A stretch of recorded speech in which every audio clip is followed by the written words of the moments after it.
നമുക്കൊരു ബുദ്ധിമുട്ട് വരുമ്പോഴാണല്ലോ ഒരു സർക്കാർ ജോലി നമുക്ക് ഉണ്ടായിരുന്നെങ്കിൽ നമുക്കൊരു സ്ഥിര വരുമാനം അവിടെ ഉണ്ടാവും എന്നുള്ളൊരു ചിന്ത വരുന്നത്.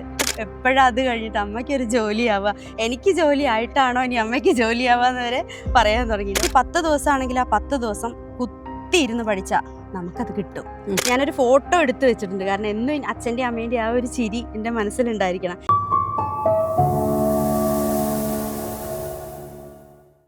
രജനി, ഇന്ന് നമ്മള് കോഴിക്കോടാണ്. സന്തോഷം മിസ്സേ. നമ്മൾ നേരിട്ട് എനിക്ക് തോന്നുന്നു കോഴിക്കോട് ആദ്യമായിട്ട് കാണും. കോഴിക്കോട് അതെ, നമ്മൾ അതിന്റെ മുന്നേ ഇതിനൊക്കെ വന്നിട്ടുണ്ട് അവിടെ. അതെ അതെ. പിന്നെ കോഴിക്കോട് വെച്ച് നമ്മളൊരു മീറ്റപ്പിന് കണ്ടിട്ടുണ്ടായിരുന്നു, അതിന് വന്നിട്ടുണ്ടായിരുന്നു, സംസാരിച്ചിട്ടുണ്ടായിരുന്നു. ഇന്ന് നമുക്കൊന്ന് HSAയുടെ യാത്ര. തീർച്ചയായിട്ടും മിസ്സേ, ആ ഒരു സന്തോഷത്തിലും കൂടിയാണ് ഞാൻ നിൽക്കുന്നത്. അടുത്ത ആഴ്ച സ്കൂളിൽ ജോയിൻ ചെയ്യാൻ. നമുക്കിപ്പം വയനാട് ജില്ലയിലാണ്.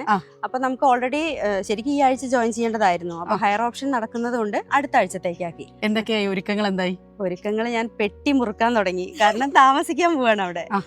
ഇവിടെ ദിവസം നമ്മൾ വന്ന് പോവാന്നുള്ളത് കുറച്ച് റിസ്ക് ഉള്ള കാര്യം. ദൂരം അധികമല്ല, ഒരു 70 കിലോമീറ്റർ വേണമെങ്കിൽ നമുക്ക് വരെ പോവൊക്കെ ചെയ്യാം. പക്ഷെ എനിക്ക് കുറച്ചും കൂടെ അവിടെ നിന്ന് അവിടെയുള്ള അന്തരീക്ഷമൊക്കെ ഒന്ന് പഠിച്ച് അവിടെ കുട്ടികളായിട്ടൊന്ന് സെറ്റപ്പ് ചെയ്ത് നമ്മളുടെ ഒരു ആകാംക്ഷകൾ ഉണ്ടാവുമല്ലോ, അതിങ്ങനെ തുടരാനാണ് ആഗ്രഹം. അപ്പൊ അതിന് വേണ്ടിയിട്ട് ജസ്റ്റ് പെട്ടിയൊക്കെ മുറുക്കി റെഡി ആയിട്ട് നിൽക്കുകയാണ്.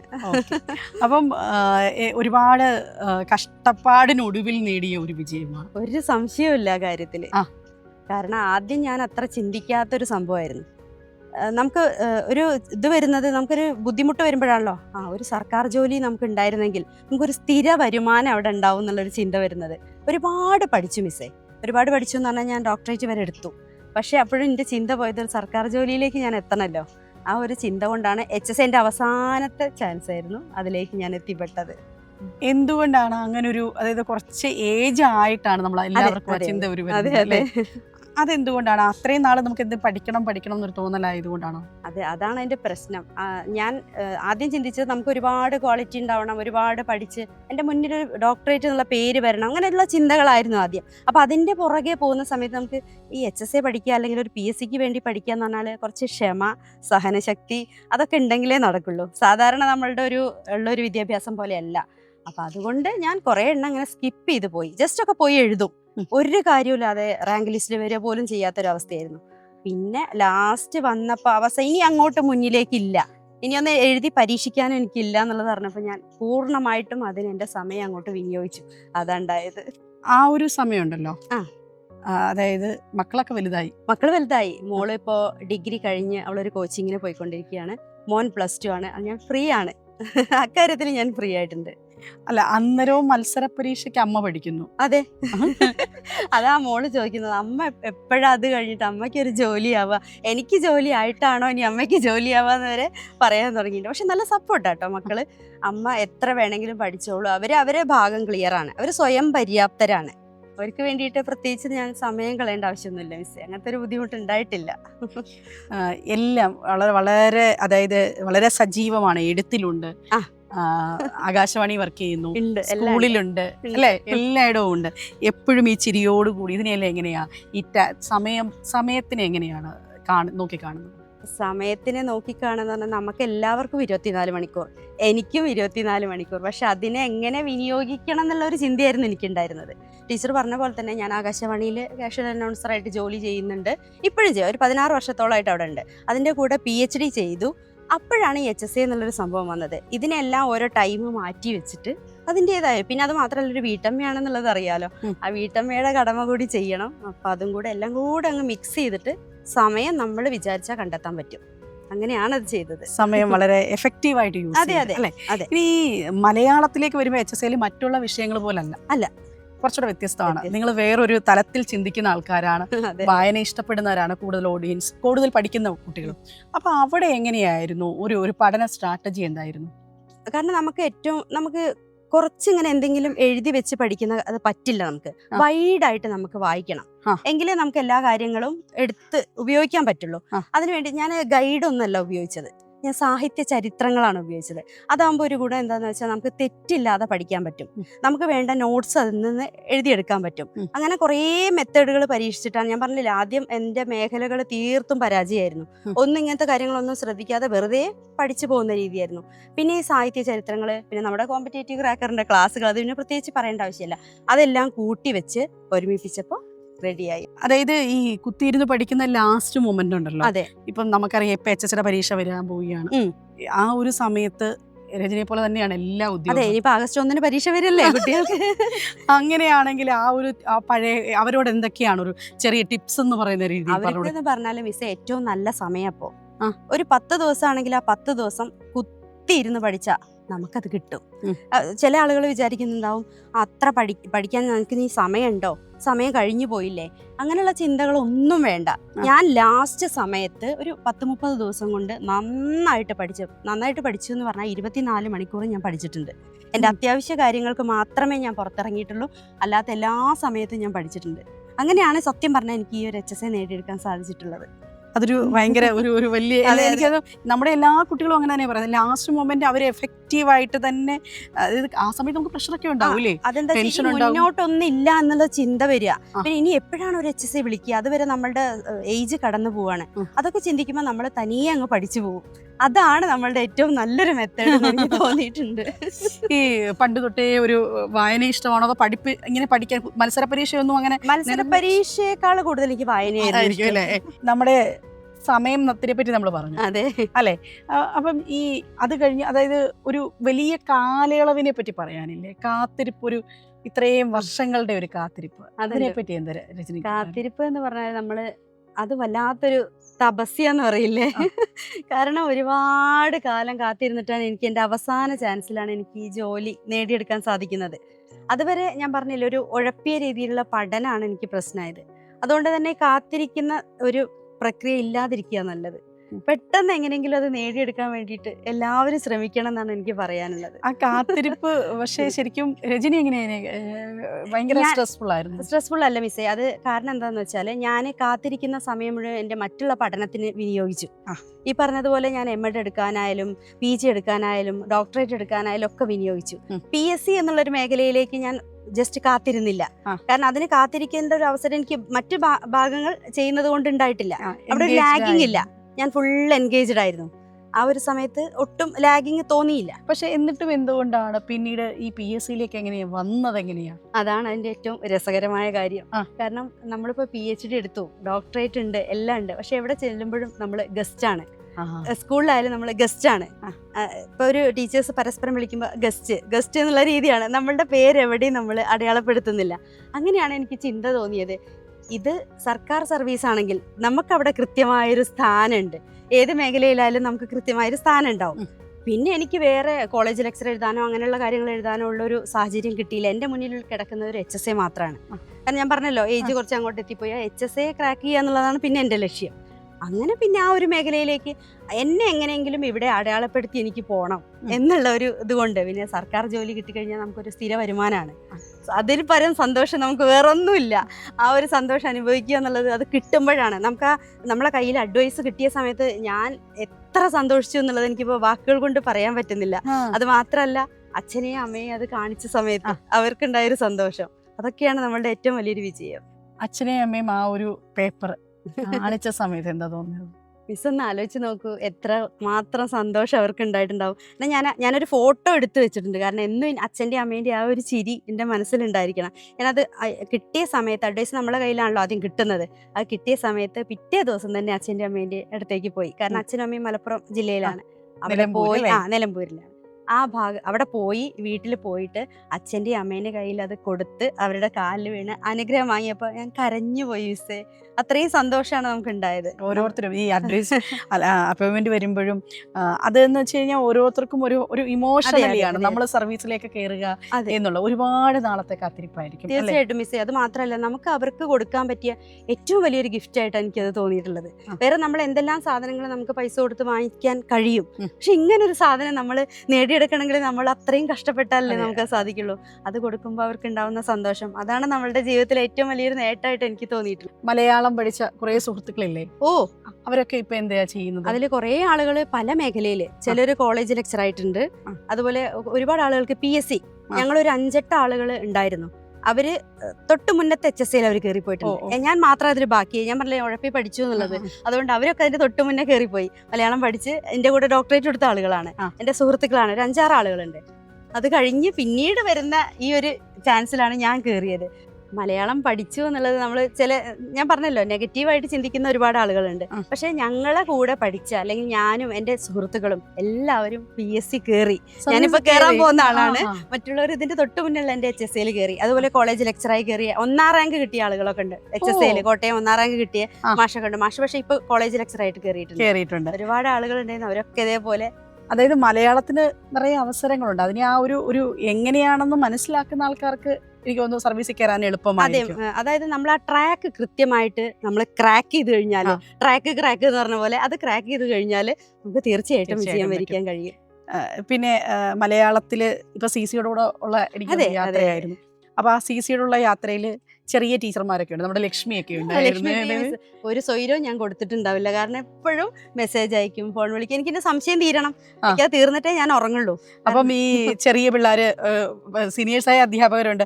അങ്ങനെ ആ സമയത്ത് എന്തെങ്കിലും ഈഗോയൊക്കെ തോന്നിയിട്ടുണ്ടായിരുന്നോ? അയ്യോ, ഇത്രയും ചെറിയ കുട്ടികളൊക്കെ ഇനി എന്നേക്കാൾ ജൂനിയേഴ്സ് ക്ലാസ്സിലുണ്ട്, ഞാൻ അവരോടോ മത്സരം, അങ്ങനെ എന്തെങ്കിലും തോന്നില്ല? അങ്ങനെയൊന്നും തോന്നിയില്ല. കാരണം നമ്മളുടെ ചിന്ത വെറും ലക്ഷ്യം കൈവരിക്കുക എന്നുള്ളതാണ്. അവിടെ ആര് പ്രായമുള്ളതാണോ, ആര് സീനിയർ ആണോ ജൂനിയർ ആണോ ഒന്നും ഞാൻ ചിന്തിച്ചിട്ടില്ല. എന്റെ ലക്ഷ്യം ആ ലക്ഷ്യത്തിലേക്ക് എത്തുക എന്നുള്ളതാണ്. അതിനു വേണ്ടിയിട്ട് ചിലപ്പോൾ നമുക്ക് ചെറിയ ആളുകളെ കൂടെ നിന്ന് വർക്ക് ചെയ്യേണ്ടി വരും. അല്ല, അവരെ ഓരോ കാര്യങ്ങൾ നമുക്ക് കേൾക്കേണ്ടി വരും. ചിലപ്പോൾ അതിൽ മുതിർന്ന ആളുകൾക്ക് കേൾക്കേണ്ടി വരും. അപ്പം അതുകൊണ്ട് ആ ലക്ഷ്യത്തിലേക്ക് അടുക്കുമ്പോൾ എനിക്ക് അങ്ങനത്തെ യാതൊരിതും തോന്നിയിട്ടില്ല. എല്ലാവരോടും കൂടി സന്തോഷത്തോടു കൂടി ഇടപഴകാനും അവരിൽ നിന്ന് കിട്ടുന്ന പുതിയ പുതിയ ആശയങ്ങൾ സ്വീകരിക്കാനുമാണ് എനിക്ക് താല്പര്യം. പിന്നെ നമ്മുടെ പറയേണ്ട കുറെ നല്ല അധ്യാപകരുണ്ടായിരുന്നു. അന്ന് ഞാൻ ചെയ്യുന്ന സമയത്ത് ലക്ഷ്മി പ്രിയ മിസ് ഉണ്ടായിരുന്നു, ജോസ് സാർ ഉണ്ടായിരുന്നു. അവരായിരുന്നു നമ്മളുടെ ആ ഒരു വിഷയത്തിന്റെ മലയാളത്തിന്റെ പ്രധാനപ്പെട്ട അധ്യാപകര്. അവര് തന്നിട്ടുള്ള ആ ഒരു സപ്പോർട്ട് വല്ലാത്തൊരു ജോസാറിന്റെ ആ വീഡിയോ ക്ലാസ്സുകൾ ഉണ്ടല്ലോ. എന്റെ മോനൊക്കെ എപ്പോഴും പറയും, മോനും മോളും പറയും, അമ്മേ ആ മാഷിന്റെ ശബ്ദം എപ്പോഴും എനിക്ക് ചെവിന്ന് പോകുന്നില്ല. കാരണം ഞാൻ ഇത് വെച്ചിട്ട് എല്ലാ പണികളും എടുക്കും, ഇത് കേൾക്കും, അതിങ്ങനെ കേട്ട് നമ്മളുടെ ചെവിയിലേക്ക് അതിനെ ഇറക്കി വിടുകയാണല്ലോ. അതെ അതെ, മാഷ് ഒരു പോയിന്റുകളും വിട്ട് കളഞ്ഞിട്ടില്ല. നമുക്ക് എവിടെയെങ്കിലും സംശയം തോന്നിയാൽ ആ ഒരു ഭാഗം കൈകാര്യം ചെയ്യുന്ന വീഡിയോ എടുത്ത് നോക്കിയാൽ നമുക്കറിയാം മാഷ് അതൊക്കെ പറഞ്ഞിട്ടുണ്ടാവും. അപ്പൊ നമുക്ക് സംശയമുള്ള മേഖല എടുത്ത് നോക്കിയാൽ കറക്റ്റായിട്ട് ആ വീഡിയോ, അതായത് ഞാൻ പറഞ്ഞ എനിക്ക് CCയുടെ വീഡിയോ ക്ലാസ്സുകൾ ഒരുപാട് ഉപകാരപ്പെട്ടിട്ടുണ്ട്. പിന്നെ അതല്ല, ലാസ്റ്റ് ഒരു 3 മാസം ഞാൻ പറഞ്ഞല്ലോ റൂം അടച്ചിട്ട് പഠിച്ചിരുന്ന ഒരാളാണ്. അപ്പം ഞാൻ ഈ വീഡിയോ ക്ലാസ്സുകൾ വീണ്ടും വെച്ച് അതിൽ നിന്ന് നോട്ട് എഴുതിയെടുത്ത് കറക്റ്റായിട്ട് സാഹിത്യ ചരിത്രങ്ങളുമായിട്ട് താരതമ്യം ചെയ്ത് നോക്കി കറക്റ്റായിട്ട് പഠിച്ചു പോകുന്നതുകൊണ്ട് എനിക്കിങ്ങനെ വിജയിക്കാൻ സാധിച്ചു. ഇത്രയും ഒരു റാങ്ക് ഒക്കെ ആദ്യമേ പ്രതീക്ഷിച്ചിട്ടുണ്ടായില്ല. ഞാൻ ഇങ്ങനെ വിചാരിച്ചിട്ടില്ല. ഈ ഒരു ഞാനൊരു 40 ആ ഒരു രീതിയിലാണ് വിചാരിച്ചത്. പക്ഷെ ഇങ്ങനെ ഈ ഒരു റാങ്കിലേക്ക് എത്തിപ്പെടാൻ എനിക്ക് സാധിച്ചു. അതിന് സന്തോഷം. എത്രാമത്തെ റാങ്കാണ്? 21ാമത്തെ റാങ്ക് കോഴിക്കോട് ജില്ലയിലാണ്. വയനാട് ജില്ലയിലാണ്. വയനാട് ജില്ലയിൽ എന്തുകൊണ്ടാണ് വയനാട് വെച്ചത്? വയനാട് വെച്ചതെന്ന് വെച്ചാൽ മലപ്പുറത്ത് ഒരു പ്രാവശ്യം ഞാൻ എഴുതി, പക്ഷെ എനിക്ക് എന്തോ ആ ലിസ്റ്റിൽ കയറി പറ്റില്ല. ഞാൻ പറഞ്ഞില്ല, അധികം എഴുതിയിട്ടില്ല. പിന്നെ വയനാട് എനിക്ക് തോന്നി എന്തായാലും വേണ്ടില്ല, അവിടെ കുറച്ച് മാർക്കല്ലേ വേണ്ടുള്ളൂ, അപ്പൊ അവിടെ പോയിട്ട് എഴുതി കളയാം എന്നുള്ളൊരു വ്യാമോഹം, അങ്ങനെ പോയി എഴുതിയതാ. പക്ഷേ ആ വ്യാമോഹം വെറുതെ ആയിരുന്നു. ഒരുപാട് മാർക്ക് സ്കോർ ചെയ്തിട്ടുണ്ട് ഞാൻ. കാരണം കട്ട് ഓഫിനേക്കാൾ ഒരുപാട് മാർക്ക് എനിക്ക് നേടിയെടുക്കാൻ സാധിച്ചു. കോഴിക്കോട് എഴുതിയാൽ മതിയായിരുന്നു, ഇവിടെയാണെങ്കിലും എനിക്ക് കിട്ടും എന്നുള്ളത് ഉറപ്പായിരുന്നു. പിന്നെ ആ ഒരു അന്തരീക്ഷം കൂടി ഞാൻ ശ്രദ്ധിച്ചു കേട്ടോ. വയനാടാണെങ്കിൽ എനിക്ക് കുറച്ച് ദിവസം അവിടെ നിന്ന് ആ ഒരു തണുപ്പും ആ ഒരു അന്തരീക്ഷം കൂടെ എന്റെ മനസ്സിലുണ്ടായിരുന്നു. ഇനിയും ഈ സിലബസിലേക്ക് വരികയാണെങ്കിൽ, നമ്മുടെ സിലബസിലേക്ക് വരുവാണെങ്കിൽ വലിയൊരു സിലബസ് ആണ്. അവിടുന്ന് രജനിക്ക് ഏറ്റവും എളുപ്പമായിട്ട് മാർക്ക് സ്കോർ ചെയ്യാൻ സാധിച്ച മൊഡ്യൂൾസ് ഏതൊക്കെയാണ്? അത് ഞാൻ ആദ്യം ചെയ്തത്, നമുക്ക് സിലബസ് കിട്ടുമല്ലോ, ആ സിലബസിന്റെ നോട്ട് ബുക്കിലേക്ക് എഴുതി വെച്ചു. ആ നോട്ട് ബുക്ക് നമുക്ക് പാട്ട് പ്രസ്ഥാനം മുതൽ അങ്ങനെ പോവുകയാണ്. നമ്മൾ വൈഡായിട്ടുള്ള സിലബസ് ആണ്. അതിൽ വേണ്ട കാര്യങ്ങൾ മാത്രം നോട്ട് ചെയ്തിട്ട് പഠിക്കുക. കവിതയാണ് എനിക്ക് ഏറ്റവും കൂടുതൽ ഇഷ്ടപ്പെട്ട മേഖല. അതിനുവേണ്ടി ഞാൻ ലീലാവതി ടീച്ചറുടെ കവിതാ സാഹിത്യ ചരിത്രം ഫുൾ അരിച്ചു പെറുക്കി വായിച്ച ഒരാളാണ്. കുഞ്ഞു കുഞ്ഞു അക്ഷരാണെങ്കിലും അതിങ്ങനെ എഴുതി നോട്ട് എഴുതി വെച്ച്, അതേപോലെ CCന്റെ ക്ലാസ്സിൽ നിന്ന് കിട്ടുന്ന ആ നോട്ട് കൂടെ എഴുതി വെച്ച് അത് രണ്ടും മിക്സ് ചെയ്തിട്ട് ഞാൻ പഠിച്ചിട്ടുണ്ട്. കവിതാ സാഹിത്യം, ചെറുകഥയൊക്കെയോ? ചെറുകഥ ഇഷ്ടമായിരുന്നു. ചെറുകഥയിലായിരുന്നല്ലോ എന്റെ ഗവേഷണം നടന്നുകൊണ്ടിരുന്നത്. എനിക്കത് കുറച്ച് എളുപ്പമാണ്, അധികം പഠിക്കേണ്ട ആവശ്യമില്ല. ഞാൻ ഓൾറെഡി ചെറുകഥാ സാഹിത്യ ചരിത്രം ഒരുവിധം വായിച്ചു നോക്കിയിട്ടുണ്ടായിരുന്നു. അരച്ചു കലക്കി കുടിച്ചു എന്നൊക്കെ പറഞ്ഞ പോലെ അത് നോക്കിയിട്ടുണ്ടായിരുന്നു. അപ്പോൾ അതെനിക്ക് ഓൾറെഡി എളുപ്പമായതുകൊണ്ട് ഞാൻ കവിതാ സാഹിത്യ ചരിത്രം കുറച്ചുകൂടെ നോക്കി. പിന്നെ ആധുനിക കാലം, അങ്ങനെ ആ കാലഘട്ടം ഒക്കെ എങ്ങനെയായിരുന്നു? കാലഘട്ടം അത് നമുക്ക് ആ ബുക്കിൽ ഉണ്ടാവുമല്ലോ, കൃത്യമായിട്ട് രേഖപ്പെടുത്തിയിട്ടുണ്ടാവും. അപ്പൊ നമ്മുടെ സിലബസുമായിട്ട് കണക്ട് ചെയ്തിട്ട് വേണ്ട പോയിന്റുകൾ മാത്രം പഠിച്ചാൽ മതി. ഇപ്പോൾ ആധുനിക കാലഘട്ടത്തിന്റെ ആണ് പഠിക്കുന്നതെങ്കിലും അതിന് നമുക്ക് പറഞ്ഞു തന്ന സിലബസിലുള്ള ആളുകളെ മാത്രം നമ്മൾ നോക്കിയാൽ മതി. ഓവറായിട്ട് പരന്ന് ഞാൻ പഠിച്ചിട്ടില്ല. വേണ്ടത് മാത്രം. കാരണം എനിക്ക് അതിനുള്ളൊരു ക്ഷമ ഉണ്ടായില്ല. എനിക്ക് എന്റെ ലക്ഷ്യം നേടണമെങ്കിൽ ആ സിലബസ് കംപ്ലീറ്റ് ചെയ്യാം. അതുകൊണ്ട് ഞാൻ അത് വേണ്ടത് മാത്രം പഠിച്ചത് കൊണ്ടായിരിക്കും ഒരു പക്ഷേ. പിന്നെ അത് മാത്രല്ല, നെഗറ്റീവ് ഞാൻ അങ്ങനെ വരുത്തിയില്ല. വേണ്ടതേ അറ്റൻഡ് ചെയ്തിട്ടുള്ളൂ. ഞാൻ 100-ൽ 100 അറ്റൻഡ് അങ്ങനെ അത് കറപ്പിക്കാനൊന്നും പോയിട്ടില്ല. കാരണം ഞാൻ പോയാൽ എനിക്ക് മാർക്ക് അങ്ങോട്ട് കൊടുക്കേണ്ട അവസ്ഥയോ. അതുകൊണ്ട് വേണ്ടത് മാത്രം ഞാൻ കണക്ട് ചെയ്ത് പഠിച്ചു. ഒരു 2-3 മാർക്ക് എനിക്ക് നെഗറ്റീവ് ആയിട്ട് പോയിട്ടുണ്ടാവുള്ളൂ. ബാക്കി അധികം അങ്ങനെ പോയില്ല. അതന്നെ എനിക്ക് ഇപ്പൊ കുറ്റബോധം തോന്നുകയാണ്. കുറച്ചുകൂടെ മുന്നോട്ട് വരായിരുന്നു. മോഡൽ എക്സാംസ് ഒക്കെ ഒരുപാട് എഴുതുമായിരുന്നു. അതായിരുന്നു ഏറ്റവും പ്രധാനം. കാരണം CC നമുക്ക് ഒരുപാട് മോഡൽ എക്സാംസ് വരുന്നുണ്ട്. അതിന് നമുക്ക് നമ്മുടെ റാങ്ക് ലിസ്റ്റ് വരുമ്പോൾ നമുക്കൊരു പ്രതീക്ഷയാണ്. 1ാമത്തെ റാങ്ക്, 2ാമത്തെ റാങ്ക്, ഇങ്ങനെ നമുക്കൊരു ആഗ്രഹം തോന്നുന്നു എവിടെയാണ് എത്തുന്നത്. അതിൽ ഫസ്റ്റ് എഴുതിയ എക്സാമിലേക്ക് 2ാം റാങ്ക് കിട്ടിയിട്ടുണ്ടായിരുന്നു. പിന്നെ 2-3 അങ്ങനെ ഓരോ 10-നുള്ളിൽ എന്തായാലും ഞാൻ വന്നിട്ടുണ്ട്. പിന്നെ 1-2 പരീക്ഷകൾ എനിക്ക് എഴുതാൻ പറ്റിയിട്ടില്ല. എങ്കിലും ഞാൻ പിന്നീട് അത് എഴുതി. ആ ഒരു ടൈമിൽ ചിലപ്പോൾ നമുക്ക് എഴുതാൻ പറ്റിയെന്ന് വരില്ല. എങ്കിലും നമ്മളുടെ യൂട്യൂബിലല്ല അതിലുണ്ടാവുമല്ലോ, നമ്മുടെ ആപ്പിലുണ്ടാവുമല്ലോ ക്ലാസ്സുകളും അതിന്റെ പരീക്ഷകളും. അതൊക്കെ ഞാൻ ആ സമയത്ത് കൃത്യമായി ചെയ്തത് കൊണ്ട് നെഗറ്റീവ് കുറയ്ക്കാൻ കുറേ സഹായിച്ചിട്ടുണ്ട്. അതായത് പരീക്ഷ കാലഘട്ടം പരീക്ഷ അടുത്തപ്പോ എന്തൊക്കെ ടെൻഷൻ ആയിരുന്നു ഉണ്ടായിരുന്നത്? പരീക്ഷ അടുക്കും തോറും നമുക്ക് ടെൻഷൻ കൂടുകയാണല്ലോ ചെയ്യാൻ. അത് ഉറങ്ങാനുള്ളൊരു ടെൻഡൻസി നമുക്ക് ഉണ്ടാവരുത് കേട്ടോ. കാരണം എപ്പോഴും നമുക്ക് ഉറക്കം വരും. ആ ഉറക്കം വരുന്ന സമയത്ത് നമ്മൾ എന്തെങ്കിലും വേറെ രീതിയിൽ അതിനെ വഴി മാറ്റി വിട്ടിട്ട് പഠിക്കുക. പക്ഷെ ഉറങ്ങാതിരിക്കാനും പാടില്ല. തീരെ ഉറങ്ങാതിരുന്നാൽ നമുക്കത് വേറൊരു പ്രശ്നമാണ്. ഞാൻ പറഞ്ഞല്ലോ, എൻ്റെ വീട്ടിൽ പോയിട്ടാണ് ഞാൻ പിന്നീട് ലാസ്റ്റ് ഒരു 2 മാസം പഠിച്ചത്. അപ്പൊ അച്ഛനായിരുന്നു എനിക്ക് ഏറ്റവും കൂടുതൽ സപ്പോർട്ട് ഉണ്ടായിരുന്നത്. അച്ഛൻ രാവിലെ 3 മണിക്ക് എനിക്കൊരു ഗ്ലാസ് ചായ കൊണ്ടുതരും. ആ ഒരു ചായയിൽ തുടങ്ങുന്ന പഠനമാണ്. കാരണം അച്ഛൻ ആ ഒരു ശീലമുണ്ട്, രാവിലെ 3 മണിക്ക് എണീക്കുന്ന ഒരാളാണ്. അങ്ങനെ ആ ഒരു അവിടുന്ന് ഒരു 3 മണി ആ ഒരു സമയത്ത് പഠനം തുടങ്ങി ഞാൻ തുടർച്ചയായിട്ട് പഠിക്കും. എത്ര മണി വരെ? ഒരുപാട്. അത് എനിക്ക് എപ്പോഴാണോ എന്തെങ്കിലും ആവശ്യത്തിൽ എണീക്കേണ്ടത് അതുവരെ ഞാൻ ഇരുന്ന് പഠിക്കും. പിന്നെ കുളിക്കേണ്ട സമയത്ത് ജസ്റ്റ് അതിന് പോകും, അല്ലെങ്കിൽ ഭക്ഷണം കഴിക്കേണ്ട സമയത്ത് ജസ്റ്റ് അതിന് പോകും. വേറെ എന്തൊക്കെ നമ്മുടെ ആവശ്യങ്ങൾ അത്ര മാത്രം. പിന്നെ ഉറക്കം വരുന്ന സമയത്ത് അത് ഏത് സമയമാണെന്ന് നോക്കണ്ട. അപ്പൊ ജസ്റ്റ് ഒരു 10 മിനിറ്റ് നമ്മൾ ഉറങ്ങുക. അത് കഴിഞ്ഞാൽ കൂടുതൽ നമുക്ക് പഠിക്കാൻ വേണ്ടിയിട്ട് തോന്നും. അങ്ങനെ പഠിച്ച് അവസാനം എനിക്ക്, ഞാൻ പറയുമല്ലോ, നമ്മള് ചെവി മൂളുക എന്നൊക്കെ പറയില്ല, അതുപോലെ എൻ്റെ തലയിൽ ഈ ഉത്തരങ്ങളൊക്കെ കിടന്ന് എങ്ങനെ ഇതാവാൻ തുടങ്ങി. ലാസ്റ്റ് മന്തൊക്കെ ആയപ്പോൾ എനിക്ക് ഉറക്കം വരാതെ ഞാൻ കണ്ണടച്ചാലും എൻ്റെ കണ്ണിങ്ങനെ തുറന്നു വരും. കാരണം എന്തൊക്കെയോ ഇനിയും കിട്ടണം എന്നുള്ളൊരു തോന്നലുണ്ട്. അതായിരുന്നു ശരിക്കും പറഞ്ഞാൽ നമ്മൾ മുഴുവൻ പഠിച്ചു എന്നതിൻ്റെ തെളിവ് എന്ന് എനിക്ക് മനസ്സിലായി. അതുവരെ പഠിച്ച എൻ്റെ മേഖലകളൊക്കെ വേറെ രീതിയിലായിരുന്നു. ഈ ഒരു ഉറക്കം പോയി എൻ്റെ കണ്ണ് വട്ടം വീശുന്നുണ്ട് എന്ന് എനിക്ക് മനസ്സിലായി. അപ്പൊ എനിക്ക് മനസ്സിലായി, ഓക്കെ, ഞാൻ റെഡി ആയിട്ടുണ്ട്.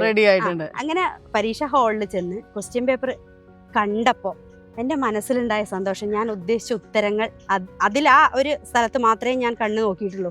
അതായത് ആ ഒരു ക്വസ്റ്റ്യൻ പേപ്പർ കണ്ട സമയത്ത്, ഓരോ ചോദ്യവും കാണുന്ന സമയത്ത് ഞാൻ പഠിച്ച എൻ്റെ ഉത്തരം അവിടെ കിടക്കുന്നുണ്ട്. പിന്നെ നമ്മൾ ABCD നോക്കേണ്ട ആവശ്യമില്ല. B ആണ് എൻ്റെ ഉത്തരമെങ്കിൽ എനിക്ക് അത് മതി. പിന്നെ മറ്റ് ഓപ്ഷനിലേക്ക് നമ്മൾ പോകണ്ട. അവിടെ പോകുമ്പോഴാണ് നമ്മൾ നെഗറ്റീവിലേക്ക് പോവുക. ഞാൻ പഠിച്ച എൻ്റെ കറക്റ്റ് ഉത്തരം അവിടെ ഉണ്ട്. അങ്ങനെ പഠിച്ചെങ്കിൽ മാത്രമേ നമുക്കത് അറ്റൻഡ് ചെയ്യാൻ കഴിയുള്ളൂ. അതുകൊണ്ടാണ് എനിക്കത് സന്തോഷം തോന്നിയത് ക്വസ്റ്റ്യൻ പേപ്പർ കിട്ടിയപ്പോൾ. ഇനിയും എഴുതാൻ പോകുന്ന ആൾക്കാരോട് എന്താണ് ഒരു കൺക്ലൂഷൻ എന്ന് പറയാനായിട്ട് എന്ത് ശ്രമിക്കും? തീർച്ചയായിട്ടും അവരിപ്പോൾ ഒരുപാട് സ്ട്രെസ് അനുഭവിക്കുന്ന സമയമാണ്. ഞാനും അതുപോലെ കടന്നുപോയ ഒരാളാണ്. എനിക്ക് കിട്ടില്ല എന്ന് വരെ ഞാൻ പ്രതീക്ഷിച്ചിട്ടുണ്ടായിരുന്നു. ഒരുപാട് പഠിക്കുന്ന കാലം അല്ലെങ്കിൽ എക്സാമിന് പ്രിപ്പയർ ചെയ്യുന്ന കാലം എന്ന് പറയുന്നത് നമ്മുടെ ഏറ്റവും ഇഷ്ടമില്ലാത്തൊരു കാലഘട്ടമാണ്. സന്തോഷത്തോടെ നമുക്ക് ഒരിക്കലും അത് കൈകാര്യം ചെയ്യാൻ കഴിയില്ല. പിന്നെ നമ്മൾ സന്തോഷം ഉണ്ടാക്കിയെടുക്കുക. അങ്ങനെ നമുക്ക് ഒരു ലക്ഷ്യത്തിലേക്ക് എത്തിച്ചേരണമെങ്കിൽ ചിലപ്പോൾ നമുക്ക് ചില പ്രയാസങ്ങൾ അനുഭവിച്ചല്ലേ പറ്റുള്ളൂ. അങ്ങനെ ആ ഒരു സബരിയെ പോലെ കൊണ്ട് നടന്നു കഴിഞ്ഞാൽ തീർച്ചയായിട്ടും നിങ്ങൾക്കത് നേടിയെടുക്കാൻ കഴിയും.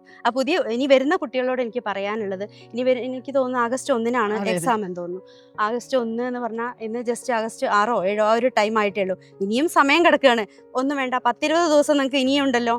ഒന്ന് റിവിഷൻ ചെയ്ത് നന്നായിട്ടൊന്ന് ആഞ്ഞു പിടിച്ചാൽ തീർച്ചയായിട്ടും നിങ്ങൾക്കത് ക്രാക്ക് ചെയ്യാൻ പറ്റും. പ്രത്യേകിച്ച് നെഗറ്റീവ് വരുത്താതെ അതിനെ കൊണ്ടു നടക്കാൻ സാധിക്കും. അതിനെയാണ് നമ്മൾ ഒഴിവാക്കേണ്ടത്. അപ്പം ഒരുപാട് സന്തോഷം. വീണ്ടും വയനാടേക്ക് ഒരു യാത്ര പോവുകയാണ് അല്ലേ? വയനാടേക്ക് പോവുകയാണ്. ഒരുപാട് പ്രതീക്ഷകളില്ലേ? ഒരുപാട് പ്രതീക്ഷയുണ്ട്, സന്തോഷമുണ്ട്, ആകാംക്ഷകളുണ്ട്. പുതിയ കുട്ടികളെ കൈകാര്യം ചെയ്യുന്ന രീതികൾ എങ്ങനെയാണ്, ഇതൊക്കെ നമ്മുടെ മനസ്സിലുണ്ട്. എന്നാലും അതിലുപരി ഇത് നേടിയെടുക്കാൻ പറ്റിയല്ലോ, ഇനി അവിടെ പോയി ഒപ്പുവെക്കുന്ന ആ ഒരു രംഗം, അതൊക്കെയാണ് മനസ്സിൽ ഏറ്റവും കൂടുതലുള്ളത്. ഒരുപാട് നല്ലൊരു തലമുറയെ വാർത്തെടുക്കാൻ കഴിയുന്ന ഒരു മികച്ച അധ്യാപികയായിട്ട് തീർച്ചയായിട്ടും മാറട്ടെ. അപ്പം സിസിയുടെ എല്ലാവിധ ആശംസകളും. പുതിയ പുതിയ വിവരങ്ങൾ എനിക്കറിയാം രജനി ഇവിടെയും കൊണ്ടല്ല, അടുത്ത വീണ്ടും പുതിയ പുതിയ സ്വപ്നങ്ങളിലേക്ക് ഒരു യാത്രയുണ്ടാകും. അതിലേക്ക് നടന്നെടുക്കാനും സാധിക്കട്ടെ. വീണ്ടും കാണാം. നന്ദി. സന്തോഷം.